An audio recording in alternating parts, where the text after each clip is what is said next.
Mahigit 120 million pesos na halaga ng mga smuggled na sigarilyo ang nakumpiska ng Philippine National Police sa Pampanga. Ang mga ito natunton matapos ituro ng truck driver ang lokasyon ng imbakan ng kontrabando. Yan ang ulat ni Ryan Desiges. Kahon-kahong smuggled na sigarilyo ang tumambad sa mga operatiba ng PNP Highway Patrol Group sa San Simon, Pampanga. Nadiskubre ang naturang warehouse matapos masita ng PNP Highway Patrol Group ang isang truck na may mga i-deliver na kontrabando. Matapos ituro ng mismong nahuling truck driver ang lokasyon ng warehouse, agad pinasok ng mga pulis ang warehouse na ito na umano'y imbakan ng mga smuggled na sigarilyo.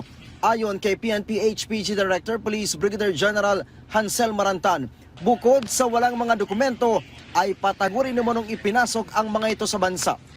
We are flagged down, demanded for pertinent papers. Wala nang pertinent papers. Walang CR, impoundable offense yung violation actually.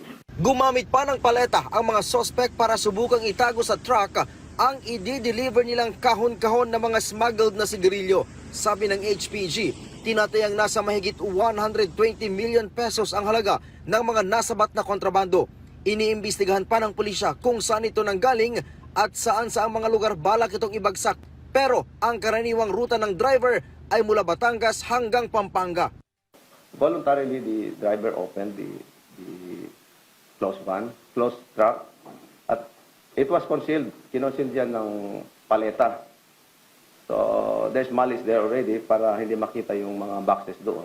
Maharap sa reklamong economic sabotage ang driver at may-ari ng kargamento. Matindi rin yung cut-out nila, parang nagde-distribute din ng droga. Yung nakuha naming driver ngayon, ang alam niya, dahil lang yung sasakyan sa may 7-Eleven area and someone will pick it up. So, reading the context of the cellphone, makita mo doon na hanggang doon sa 7-Eleven lang ang alam niya. Nung mag-pick up, wala na. So, there's a cut-out talaga.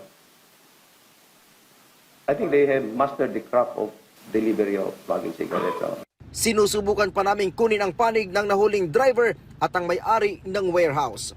Ryan Desiges para sa Pambansang TV sa Bagong Pilipinas.